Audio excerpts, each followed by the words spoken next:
Mini-episode 750 of the FDH Lounge is brought to you by Sportsology, delivering unconventional columns and webcasts about sports, TV, music, movies, and more. Follow them on the web at sportsology.com. The FDH Lounge. You'll want to schedule your life around it.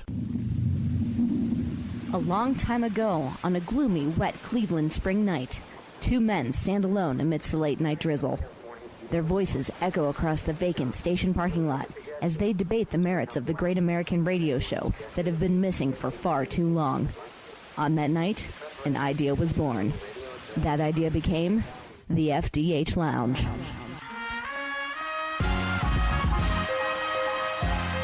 Welcome to the FDH Lounge. Hello, everyone. Welcome to this special joint edition of Sportsology Radio and the FDH Lounge. We have with you today FDH Lounge dignitaries Rick Morris and Russ Cohen, as well as Sportsology proprietor Russ Cohen, of course. And again, the history that we have for something such as mini-episode number 750 of the FDH Lounge, we've had a tradition going back to 250 of using this to talk about whatever Russ's next book was going to be, because it was always right on the verge of coming out. Somehow or another on the timing of these things, we always kind of had it to that point. 250 through 650 has been devoted to this. 750 at Russ's discretion will not be, albeit we had a great topic to fall back upon that we've been waiting to do for a while. But Russ, this was, again, at your discretion. You thought that it would be better when it was a little bit closer to publication time, but I know you're working on it, actually putting finishing touches on as we speak. So why don't you talk about that in the spirit of what we've done for the last couple of these every so 100 segments? Yeah, they've always sort of just come up, and coincidentally I would have a book coming out, and that just, to me, it's just an odd thing. It's nothing that was ever planned, but it always worked out. It always worked out in concert. And so, yeah, working on a book now called Pioneers of Baseball, and it goes from like the 1890s through the early part of the 1900s. And it's one of those books where there's things that you think you knew, and then you don't realize you knew it. Like, I don't know, as an example, I remember there was a Mets outfielder, Curtis Pride, and he was a deaf ball player. And I swore he was like the first deaf ball player that had played, but no, somebody did play in the late part of that 1890 era. So, you know, I won't give away the name right now, but if you looked it up, you could figure it out. And so there's players like that. There's just these surly characters. There's guys who would, you know, basically punch you, even if you were in the media, would threaten to punch you.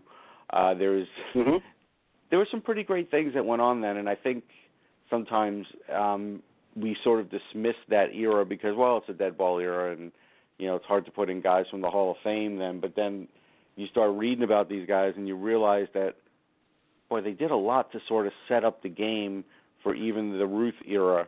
You know, guys who would just literally, they were playing every day, and then they were substitute umpiring too. Like if you didn't have these kinds of guys, the game wouldn't have carried on. So I just feel like it'll be a fun book that way.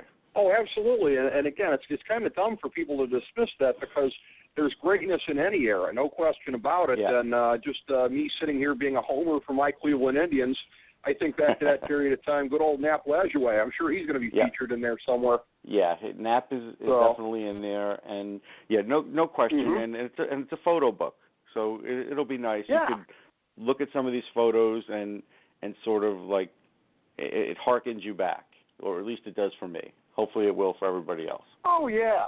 That's really, really super old photos like that. There's a real coolness to them, and obviously, in the context of the book and the story that you're telling, this is going to be an amazing project. So that is excellent. We will talk about that a little bit closer to publication time. As you said, it just kind of worked out that way. We did it for 250, and then we were coming up on 350, and it was like, oh, okay, it's about that time again. You got another book, Russ? And I think we said, we'll let, every time it happened, we were like, we'll just push this as far as we can.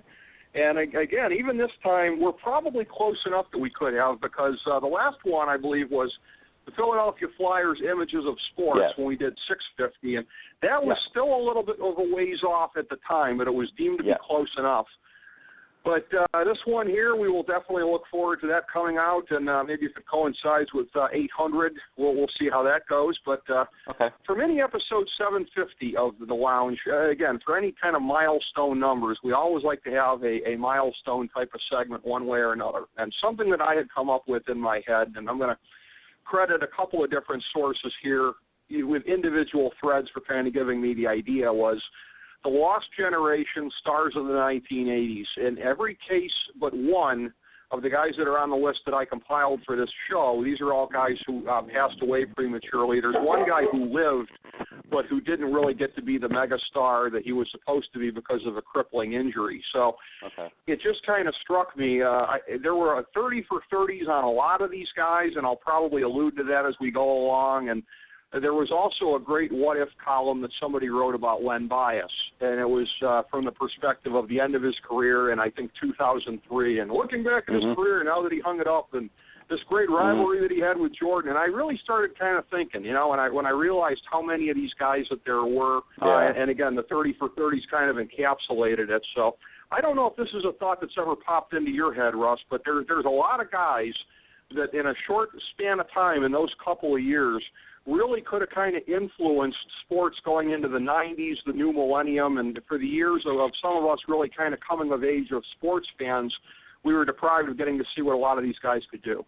I never put it all together, but I always, thought of names and thought, wow, this is really tragic. But there's been, sports it's a big sports world out there, and it's just inevitable that tragedy seems to strike every couple of years with big names. Like you probably, if you think about it, there's been names all throughout, the time you've been growing up. You just never put it together like this. So that's why I think this is a nice thing to do. Well, thanks. I was talking to some friends about this, and they were throwing out names that would have come just before and just after the timetable.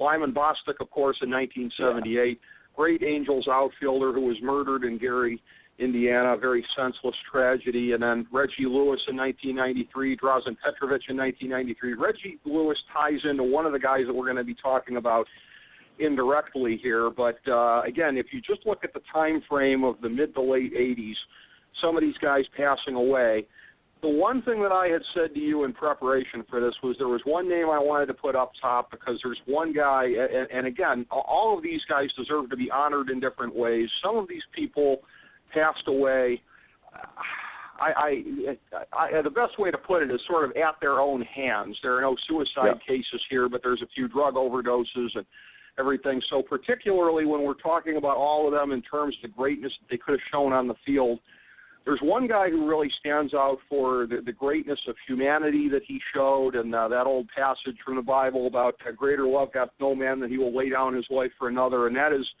Joe Delaney, the great running back, tragically young, from the Kansas City Chiefs. He was the Rookie of the Year in 1981. Had sort of a marred season in 1982. He had some injuries. It was the strike year. I think he had surgery on his retina. So the second year he was more showing flashes. The first year he was just really kind of coming out of nowhere. He was a small school guy from Northwestern State, but Alvin DeFea, the defensive lineman, he called him great with a capital G after his team got lit up by Delaney, and subsequently ended up receiving a Presidential Citizens Medal.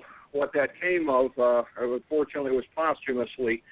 In the summer of 1983, down in rural Louisiana, he heard the cries of some youngsters who were in a pond or fishing hole or whatever it was, who were struggling to stay afloat.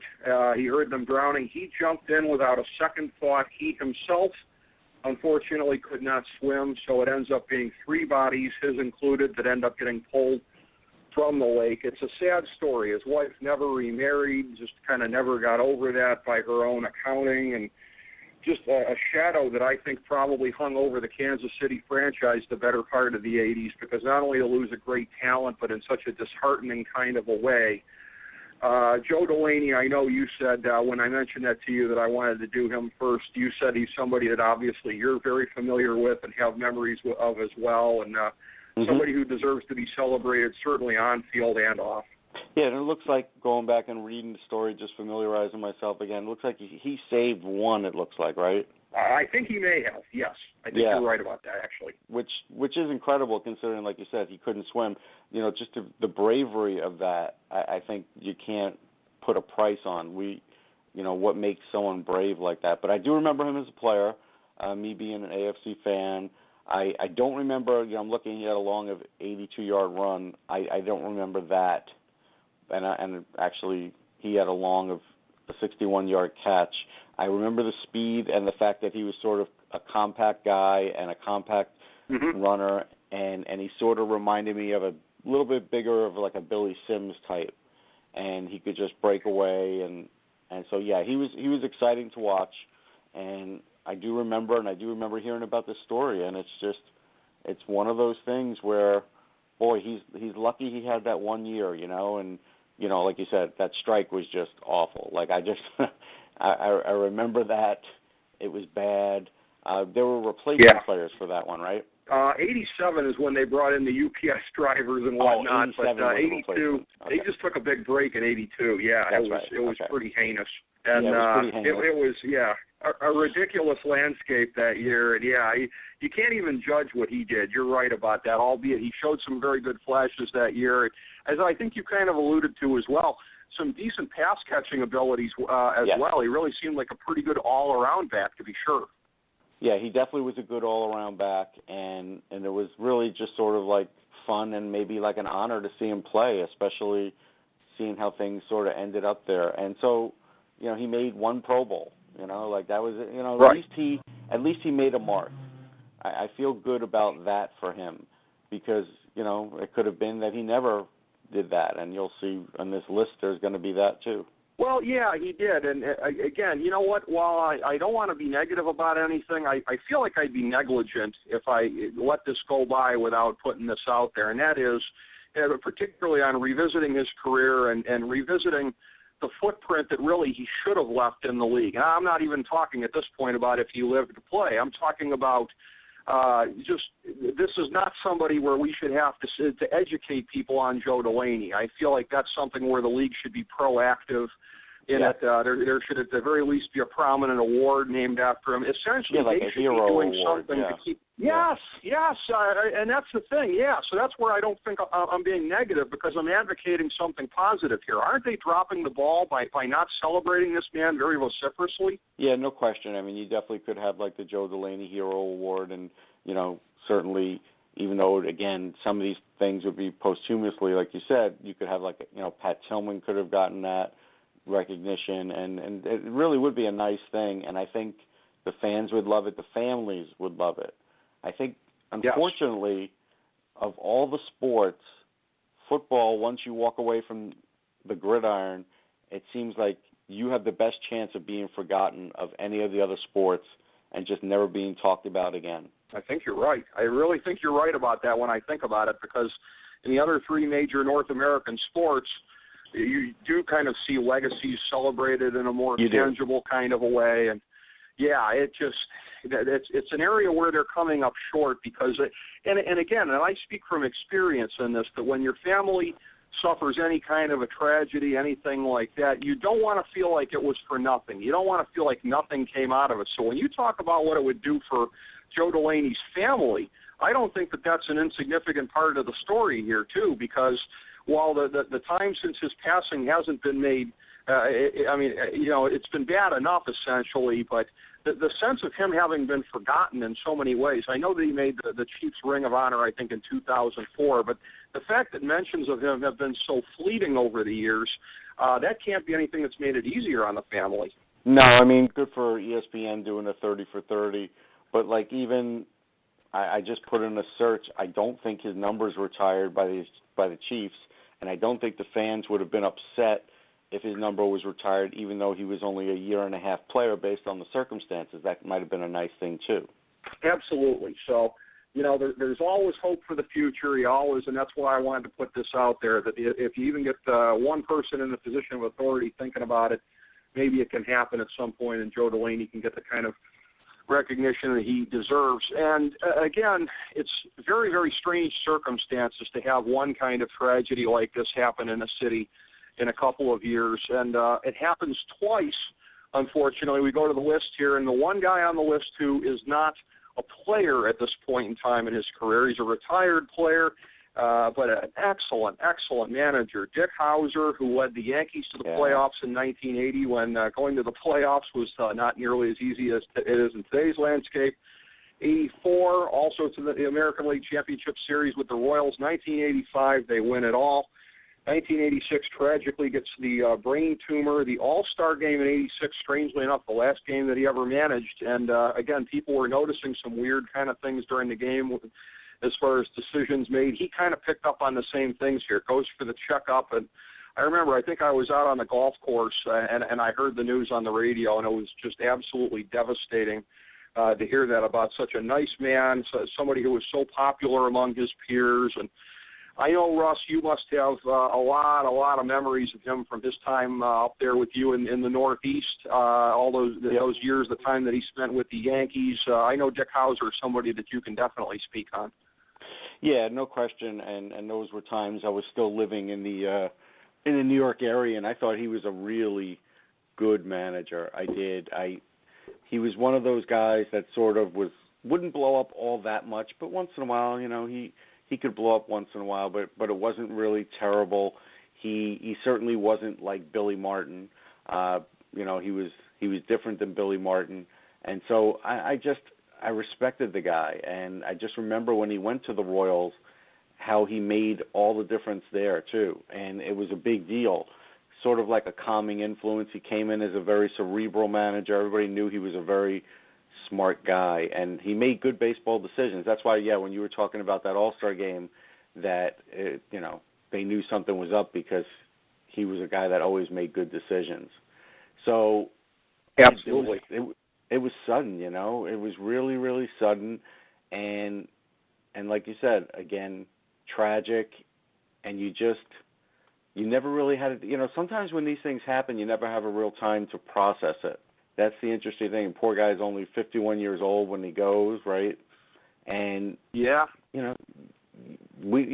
the public, I can imagine it's worse for his family.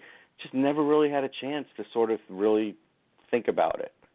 And so that was the that was the sort of the way it went, and I remembered it. And George Brett was really close to him, and I remember him being sort of shocked about it. And those are my basic memories. But he got into it with George Steinbrenner, but not to the degree of Billy Martin. But everybody got into it with George Steinbrenner, right? So I think when you look at it in history, you can't knock him for that because he was one of many. Well, not only that, I want to point this out because this is something that my just kind of brushing up research for this program led me to, which is very, very interesting and a tribute to him again, which is that he commanded a little bit more, I won't say deference from Steinbrenner because he never gave that to his managers, a little more space maybe. I guess that's a word that we could settle on here, that he would stand up to Steinbrenner and get away with it more so than the other managers did. And that shows a level of respect from George Steinbrenner towards him that I think can't be understated. Well, here's an interesting thing. So in 80, he led the Yankees and the majors with 103 wins. And Steinbrenner didn't ask him back. And so apparently here's how it went. So there was a little gaggle of reporters, and they meet, and Steinbrenner gets asked, hey, how come, Hauser's not back? And he goes, well, Hauser was presented with an unbelievable real estate deal in Florida that he couldn't turn down. And then Hauser would never say that he was dismissed, and yet the next year he's with the Royals. So it sounds to me like there was some sort of agreement between he and George, like George didn't like him, so he didn't come back. But he had enough respect for Hauser that it wasn't like Billy Martin, where he would always say, Billy Martin's fired, Billy Martin's fired, Billy Martin's fired, yet Billy Martin kept coming back. He didn't say Hauser was fired, so that was a sign of respect, I felt. Absolutely. Dick Hauser, a very great man.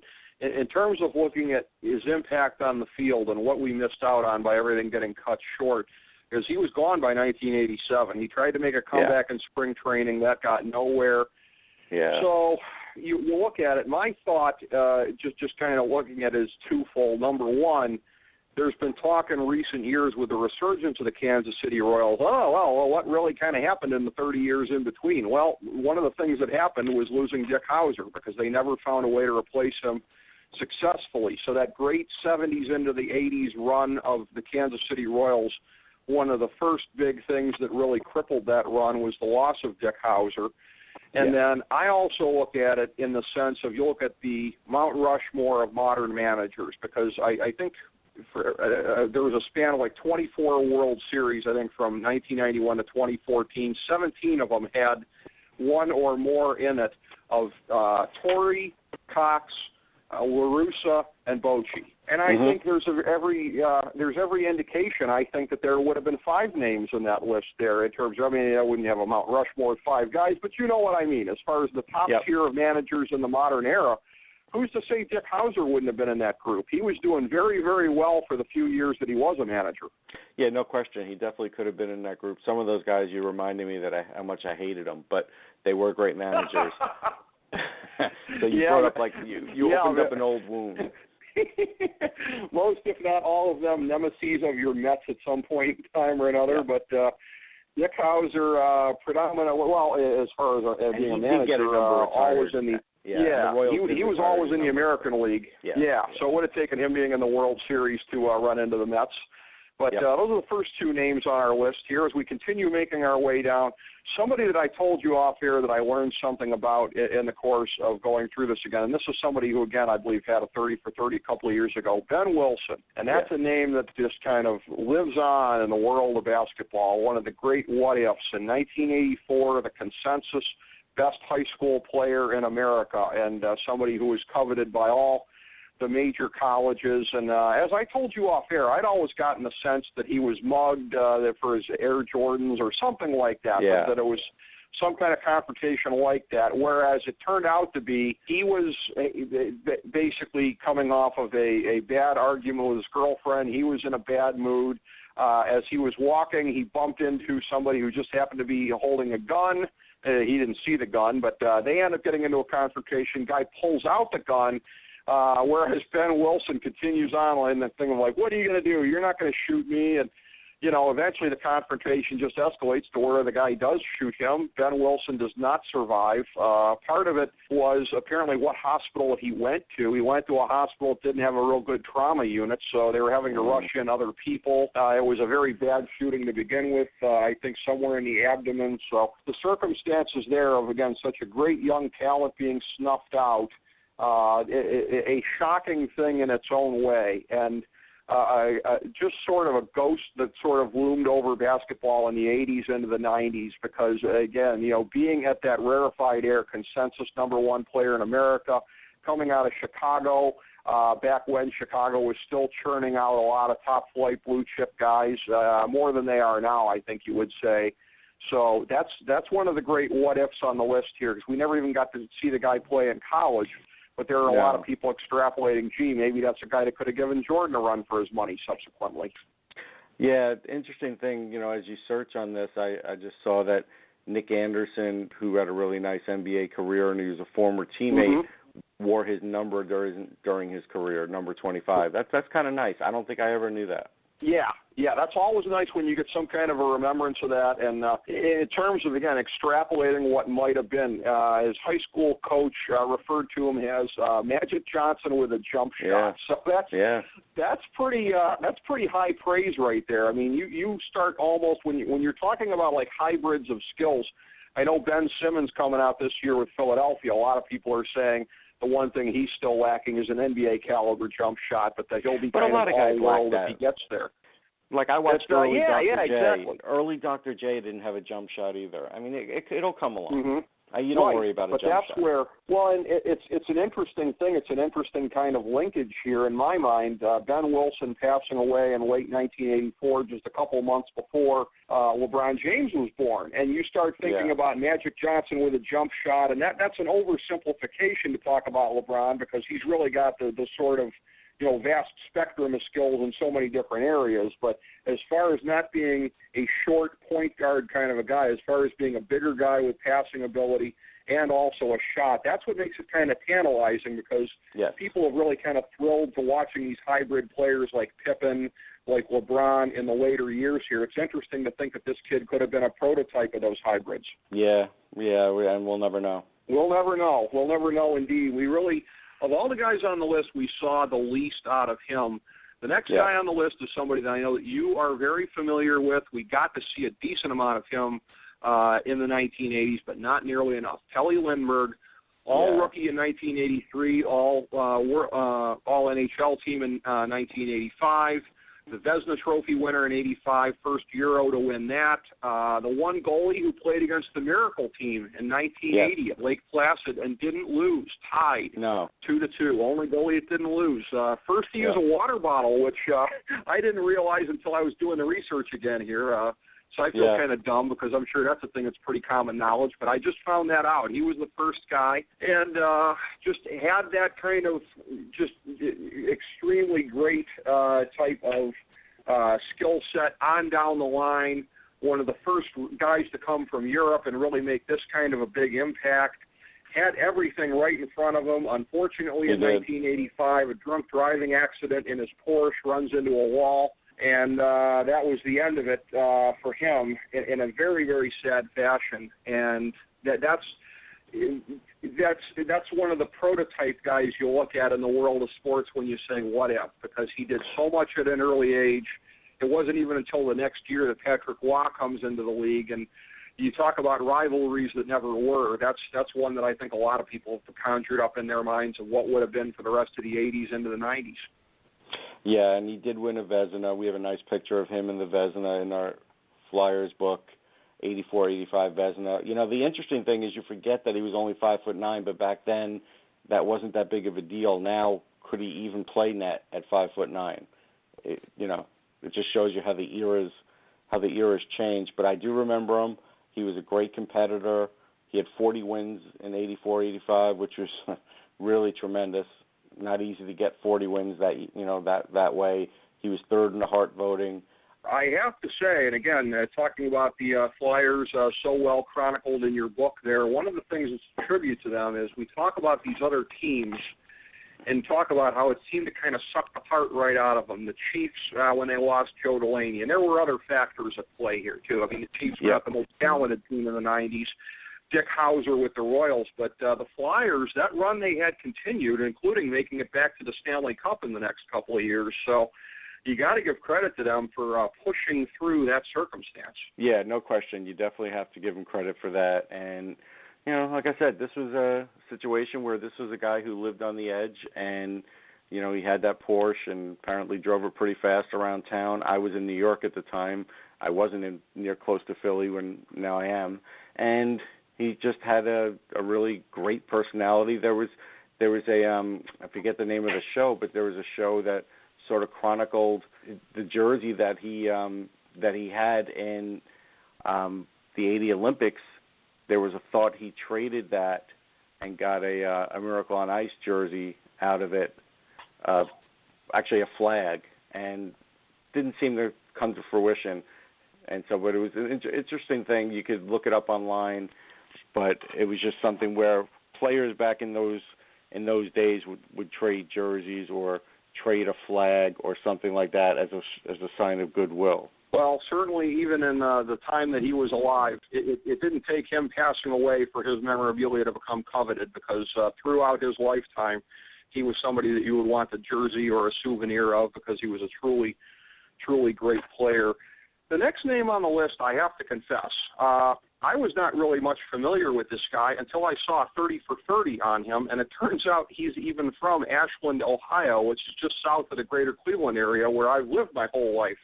A gentleman named Tim Richmond, who I really didn't have any knowledge of, even though, again, him being one of the big NASCAR drivers of the 80s, I've always been much more an open-wheel guy, but I don't even have an excuse there, because he was running open-wheel before he got into NASCAR. He was even the 1980 Indianapolis 500 Rookie of the Year, but a guy who Subsequently moved over to NASCAR after having a couple of bad accidents there in IndyCar. When you look at the modern guys like Sam Hornish, who's somebody that I have a lot of respect for, when you look at somebody like Danica Patrick, it's so hard to be good at both because it has different skill sets involved. Tim Richmond was outstanding at both.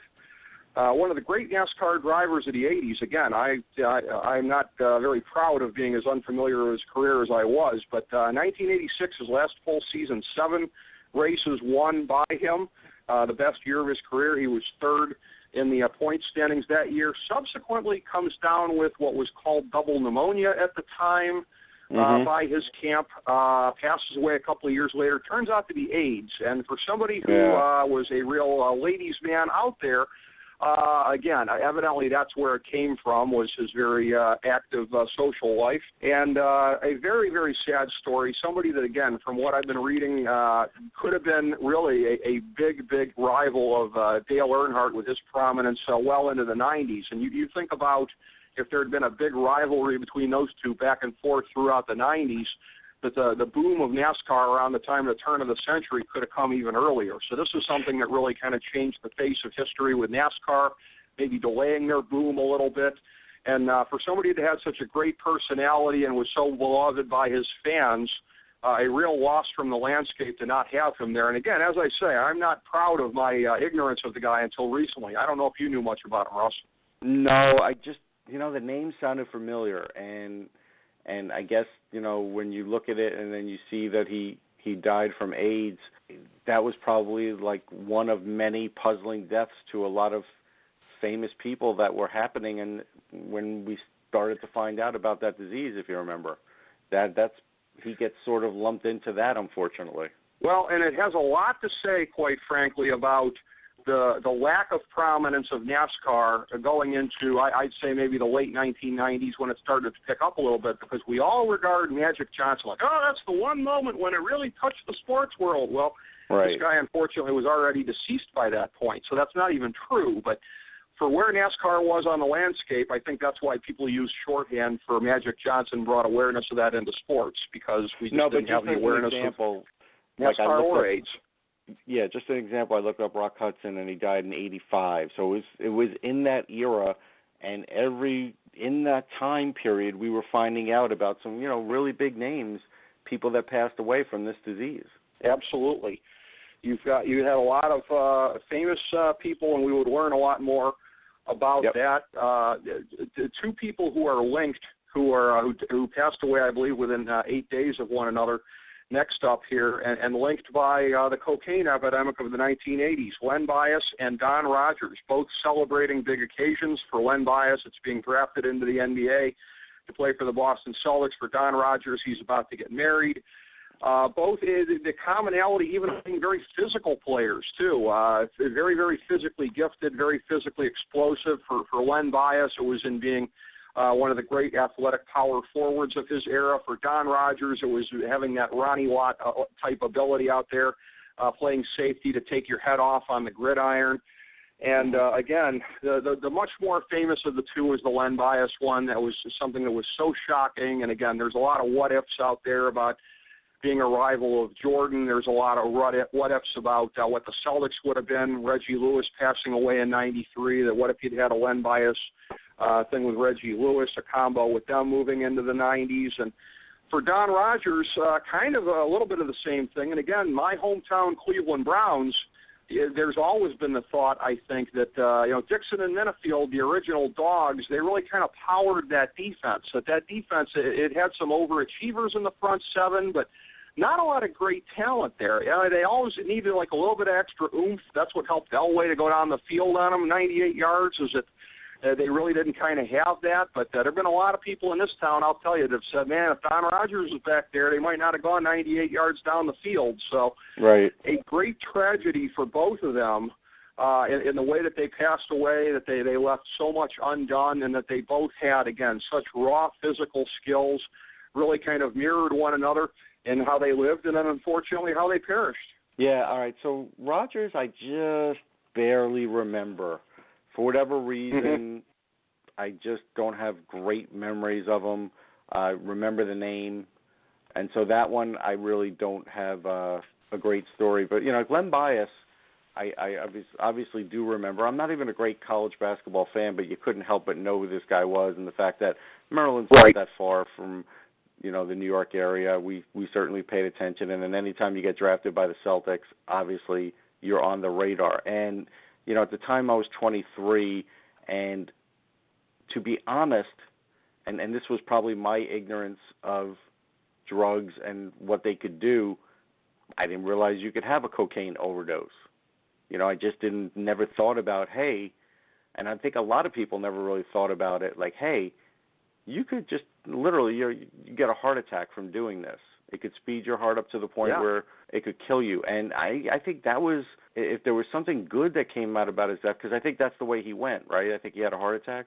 Yes, it was, yeah. And it was from the overdose, and again, it was a situation where, well, you say, well, it probably dissuaded a lot of people, but yes and no, because 8 days later, Don Rogers, and just to fill in a little bit more on him, NFL Defensive Rookie of the Year in 1984, tied the Rose Bowl record with 2 interceptions when he was at UCLA, and again, somebody who really should have learned the lesson and didn't. And that's one of these things. I will say this, too, though, as far as it goes with Len Bias, for as much as living in Cleveland my whole life, there's always been the talk about cursed franchise as well.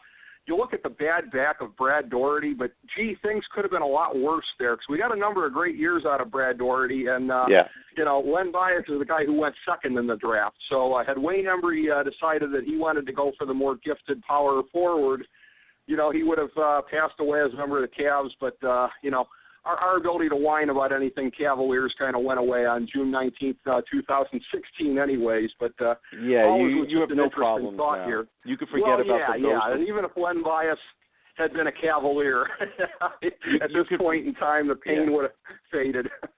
You could forget about the ghost of Walt Frazier playing for you and all those other bad memories. We got the fumes of him. We got the fumes of nobody seems to mind the fumes of Nate Thurman, by the way. And but I don't think I've got a chance to say this on the show. R.I.P. to the great Nate Thurman, a hero of my mom's, because she was at Bowling Green the same time he was. And so everybody here is we're just happy he made it here toward the end of his career. He was on fumes, but he was on the Miracle of Richfield team, and how could you not love Nate Thurman? So. But, Len Bias and Don Rogers are guys who are really kind of intertwined in my mind in a lot of ways. The last guy that I've got on the list here is somebody who actually did not perish, albeit all of his football dreams, I think you'd have to say, did. Marcus Dupree, a guy who was 6'2", 225, just one of these prototypes, size and speed, a 4.3 he could run at that speed. He just shredded it at Oklahoma, just was absolutely sick. Barry Switzer compared him to Earl Campbell as far as how he ran the ball. Goes to the USFL, suffers a crippling knee injury. I actually had very little memory of this. I didn't realize he was back in the NFL predominantly with the Rams 90 to 92. Didn't get a lot of chances, didn't do a whole lot. Showed a few glimpses here and there of what he could still do, but I don't even remember that coda of his career. The one thing I do remember was his brief stint in the USWA in 1995 down in Memphis. I remember that a little bit better, even though I don't think that went anywhere either. But Marcus Dupree, for a guy who lived, there's every bit the what-ifs about him as there is the other guys, because, again, when I'm just reading off those stats in terms of size, speed, and everything else like that, guys like that don't grow on trees. They are extraordinarily rare. No, and look, Barry Switzer, like you said, was a guy that certainly trumpeted him like crazy, and so we did know about him. But, he was a rare brand of athlete back then. I certainly knew the name, and I could sort of hear, like, Keith Jackson in my mind talking about him. I don't know why. And I didn't watch a lot of college football, but maybe that's something where I just remembered a moment or something, because he certainly had a lot of moments. Absolutely. He's somebody you had to pay a lot of attention to. And when you look at the modern game, one of the points of comparison that I would make out there to this guy would be Leonard Fournette at LSU. And as I have commented upon, I believe even on the show, Russ, that your Jets, if they have a bad enough year this year, I don't know if you want to necessarily spend a pick on that, but imagine the Jets getting a guy like Leonard Fournette next year. Imagine a prototype size speed back coming to the Big Apple and getting a chance to shine there. Yeah, we'll see. I can't think about it right now. A little too early for that, huh? I think about these things I think about these things year round, but as a Jets fan, I'm sure you don't want to be in that mode. But the one thing I'll say about these are that I didn't remember is he was able to bench press 400 pounds 10 times. Wow. Yeah, you don't get that out of a running back that often, to be sure. No. Certainly, we never saw that out of Ice Cube McNeil here in Cleveland. I'll tell you that much. But guys who can do that are pretty rare. And again, quite a substantial list of what ifs here when you're looking at the names here: Joe Delaney, Dick Hauser, Ben Wilson, Pelly Lindbergh, Tim Richmond, Len Bias, Don Rogers, and Marcus Dupree. Names that deserve to be celebrated, remembered, and again, I knew that it would be a very special segment to get a chance to break this down, pay tribute to these guys. Glad I got a chance to do it with you, Russ. Yeah, me too. Every bit as great as I thought it was going to be. Yep, it was an interesting look. I enjoyed it. Yes, and I'm sure everybody else will as well. So thank you, everybody, for tuning in to this joint episode of Sportsology Radio and mini episode of the FDH Lounge. As we bring the show to a close, we would like to extend our deepest gratitude to NBC, CBS, ABC, Fox, all Clear Channel affiliates, TNT, TBS, USA, UPN, Deadspin.com, YouTube.com, YTMND.com, MySpace.com, various blogs, Fox News, CNN, CNBC, MSNBC, IamBoard.com, Billboard.com, Google.com, ESPN, ESPN2, ESPN News, ESPN Classic, NBA TV, NFL Network, Sports Time Ohio, Athlon Magazine, Comedy Central, Cartoon Network, The Boomerang Channel, QVC, BET, The Spice Channel, Steno Notebooks, Manwich, Papermate Office Supplies, waitresses, strippers, bartenders, garbage men, janitors, microwave popcorn, the writers of The Office, Scrubs, Entourage, My Name is Earl, Oz, Metalocalypse and the Boondocks, Aquafina, and the periodic table of elements.